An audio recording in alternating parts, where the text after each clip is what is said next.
प्यारे बच्चों, class 11 physics में आज हम पढ़ने वाले हैं कार्य के बारे में कि कार्य हमारा क्या होता है। ठीक है ना? तो चलिए साथ में प्यारे बच्चों हेडिंग डालिएगा कार्य। कार्य क्या होता है इसके बारे में हम आज पढ़ने वाले हैं। तो पहले हम जानेंगे कार्य की डिफिनेशन क्या होती है, परिभाषा क्या होती है प्यारे बच्चों। कि जब किसी वस्तु पर देखिए, जब किसी वस्तु पर बल लगाया जाता है और उस बल के कारण वस्तु में विस्थापन होता है तो बल द्वारा कार्य किया जाता है। मैंने क्या बात बताई कि जब किसी भी वस्तु पर प्यारे बच्चों फोर्स लगाया जाता है, बल लगाया जाता है, तो उस बल के कारण क्या होता है कि वस्तु में क्या होता है, विस्थापन होता है, तो बल द्वारा कार्य किया जाता है। प्यारे बच्चों, ये सारी चीजों का आप नोट्स बनाते चलिएगा। बहुत ही शॉर्ट नोट है जो आपके पेपर में, आपके एग्जाम में बहुत ही ज्यादा महत्वपूर्ण साबित होगा। इसके बाद हम लिखते हैं प्यारे बच्चों कि भौतिकी में, प्यारे बच्चों भौतिक विज्ञान में कार्य करना तभी माना जाता है जब बल कम से कम कुछ घटक वस्तु के विस्थापन की दिशा में हो। ऐसा नहीं है कि आप बैठ के पढ़ाई कर रहे हो तो वो कार्य माना जाएगा, बिल्कुल नहीं।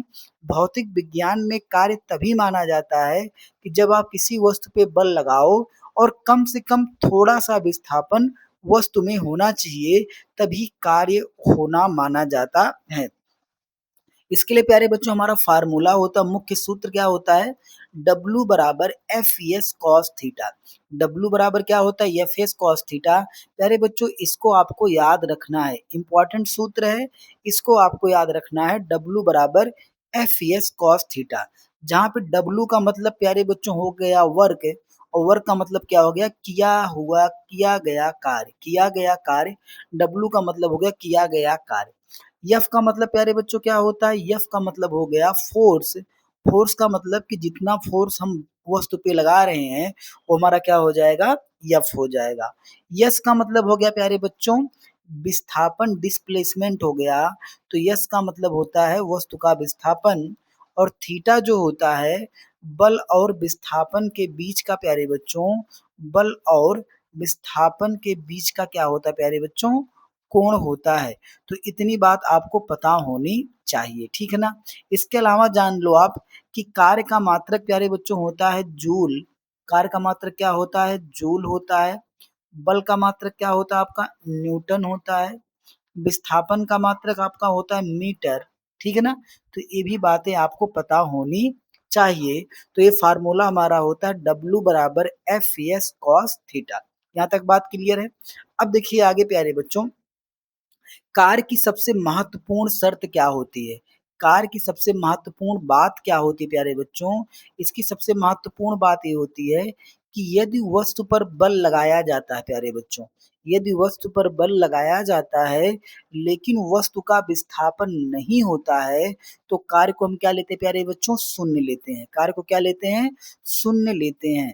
जैसे एग्जाम्पल के रूप में कि दीवार को धक्का देने पर दीवार का प्यारे बच्चों विस्थापन नहीं होता है, इसलिए दीवार पर किया गया कार्य क्या होता है, शून्य होता है। कहने की बात यह है कि आप जब भी कोई कार्य करोगे प्यारे बच्चों, आप जब भी कोई कार्य करोगे तो कार्य होना तभी माना जाएगा अगर उसका विस्थापन प्यारे बच्चों जीरो हो गया, तो कार्य क्या हो जाएगा, जीरो हो जाएगा। तो यानी अगर आप किसी भी चीज पे बल लगा रहे हो, बल अप्लाई कर रहे हो, बल लगाने के बाद क्या हो रहा है, उसमें विस्थापन जीरो हो गया। विस्थापन क्या हो गया प्यारे बच्चों, जीरो हो गया। तो इसका मतलब जो हमारा वर्क होगा, कार्य होगा, कितना हो जाएगा, जीरो हो जाएगा। यही बात आपको बताया जा रहा है कि यदि वस्तु पर बल लगाया गया है लेकिन वस्तु का विस्थापन नहीं होता है, तो किया गया कार्य क्या होगा, शून्य होगा। जैसे कि दीवार को धक्का देने पर दीवार का विस्थापन नहीं होगा, इसलिए दीवार पर किया गया कार्य क्या होगा, शून्य होगा। अब यहाँ पे एक बात आप समझिएगा कि अगर प्यारे बच्चों विस्थापन हमारा शून्य है, विस्थापन हमारा क्या है, शून्य है, तो किया गया कार्य भी क्या होगा प्यारे बच्चों, शून्य होगा। कितनी बात समझ में आ गई, बहुत ही आसान बात थी जो मैंने आपको बता दिया। आगे चलते हैं, आगे जानेंगे कि नियत बल द्वारा किया गया कार्य क्या होता है। हम आगे प्यारे बच्चों पढ़ेंगे परिवर्ती बल द्वारा किया गया कार्य, यानी जब बल आपका टुकड़ों में लग रहा है, बदल-बदल के बल लग रहा है, तो उस समय किए गए कार्य का फ़ॉर्मूला क्या होता है? और इसमें प्यारे बच्चों हम जानेंगे कि नियत बल द्वारा किया गया कार्य क्या होता है। तो देखिए यहाँ पे प्यारे बच्चों मैंने लिख रखा है कि यदि किसी वस्तु पर नियत बल F लगाया जाता है, किसी मान लें यहाँ पे एक प्यारे बच्चों ऑब्जेक्ट है, इस पे हमने F बल लगाया, तो F बल लगाया जाता है और वस्तु का विस्थापन यस होता है और बल और विस्थापन के बीच का कोण थीटा है। तो मैंने इस फार्मूले को प्यारे बच्चों बताया था कि W बराबर F S cos theta. W बराबर क्या होता है? एफ एस कॉस थीटा होता है। ठीक है। इसके अलावा कि यदि बल और विस्थापन समान दिशा में हो प्यारे बच्चों, यानी थीटा का मान प्यारे बच्चों 0 हो जाए। थीटा का मान क्या हो जाए? थीटा का मान अगर 0 हो जाए तो आपको पता है कि काश 0 का मान कितना होता है प्यारे बच्चों? 1 होता है। तो अगर थीटा का मान 0 हो जाए, और थीटा का मान 0 तब होगा जब बल और विस्थापन दोनों एक दिशा में होंगे, तो उस केस में W बराबर क्या हो जाएगा? एफ एस हो जाएगा, क्योंकि यहाँ पे कॉस 0 अंश का मान कितना हो जाएगा? 1 हो जाएगा। वेक्टर रूप में प्यारे बच्चों कई बार इसका वेक्टर रूप पूछा जाता है, सदिश रूप पूछा जाता है, तो सदिश रूप इसका होता है W बराबर F dot S. F dot S, इसको प्यारे बच्चों हम बोलते हैं डॉट। डॉट का मतलब होता है अदिश गुणनफल। क्या होता है प्यारे बच्चों? अदिश गुणनफल होता है। ये बात आपको पता होनी चाहिए। तो इसलिए कार्य कौन सी राशि होती है? कार्य भी हमारी कौन सी राशि होती है? स्केलर क्वांटिटी होती है, अदिश राशि होती है। तो बहुत बार आपसे पूछा जाएगा कि कार्य कौन सी राशि होती है, तो कार्य हमारी कौन सी राशि होती है प्यारे बच्चों? लिख लीजिएगा, कार्य हमारी अदिश राशि होती है। कौन सी राशि होती है प्यारे बच्चों? अदिश। कार्य हमारी अदिश राशि होती है, अदिश राशि होती है। ठीक है ना? यहाँ तक कोई दिक्कत नहीं है। चलिए आगे देखते हैं, आगे बढ़ते हैं। यहाँ पे मैंने बता ही दिया था कि एफ का मतलब लगाया गया बल होता है, एस का मतलब विस्थापन होता है, थीटा का मतलब बल और विस्थापन के बीच का कोण होता है, और डब्लू का मतलब होता है प्यारे बच्चों किया गया कार्य। ठीक है, आगे देखते हैं। आगे हम जानेंगे कि कार्य का मात्रक क्या होता है। तो देखिए यहाँ पे प्यारे बच्चों कार्य का मात्रक क्या होता है, तो फार्मूला इसका होता है W बराबर एफ इंटू एस। ठीक है ना? ये तो हमारा फार्मूला हो गया। W बराबर एफ इंटू एस हो गया। तो यहाँ पे W का अगर हम मात्रक निकालेंगे, W का मात्रक यानी कार्य का मात्रक निकालेंगे, तो प्यारे बच्चों F का मात्रक और इंटू एस का मात्रक। तो F का मात्रक क्या होता है? फोर्स का मात्रक होता है न्यूटन, गुणे एस का मात्रक क्या होता है प्यारे बच्चों? सेकंड होता है। सॉरी, एस का मतलब हो गया आपका विस्थापन, विस्थापन का मात्रक हो गया मीटर, और न्यूटन गुणे मीटर को हम लोग क्या बोलते हैं प्यारे बच्चों? जूल कहते हैं। क्या कहते हैं? जूल कहते हैं। बात आपको पता होनी चाहिए। तो कार्य का मात्रक क्या होता है प्यारे बच्चों? जूल होता है। तो कार्य का जो एसआई मात्रक होता है वो क्या होता है? जूल होता है। मैंने यहाँ पे लिख रखा है।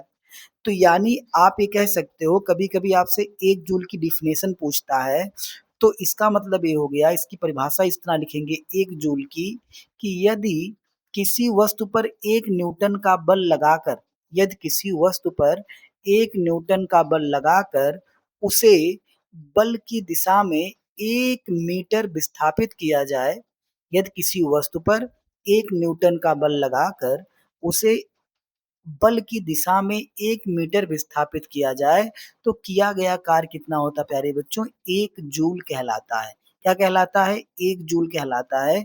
चूँकि हमारा फ़ॉर्मूला होता है W बराबर F इंटू एस, यानी 1 जूल बराबर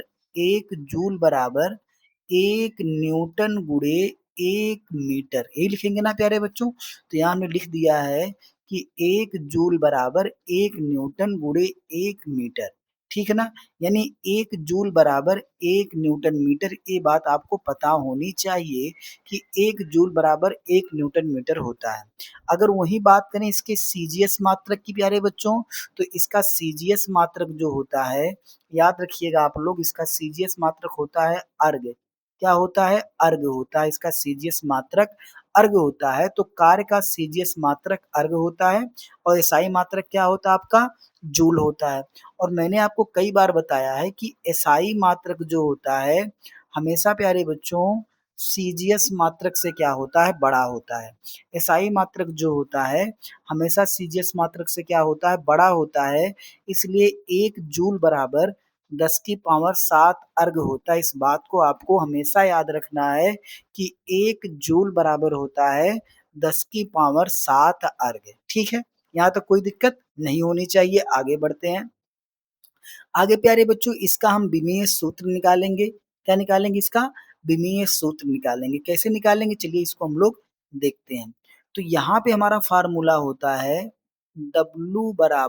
W बराबर F इंटू एस होता है ना, अदिश डॉट प्रोडक्ट होता है W बराबर F डॉट एस। अब यहाँ से अगर हमको W की बीमा चाहिए प्यारे बच्चों, W की क्या निकालना है, W की बीमा चाहिए, तो इसका मतलब हो गया कि एफ की बीमा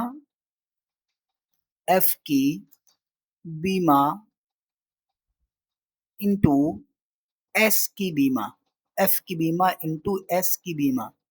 और एफ की बीमा सबको पता होती है, बल्क बीमा होती है M L T minus two होती है। ये प्यारे बच्चों एफ की बीमा हो गई इंटू एस की बीमा।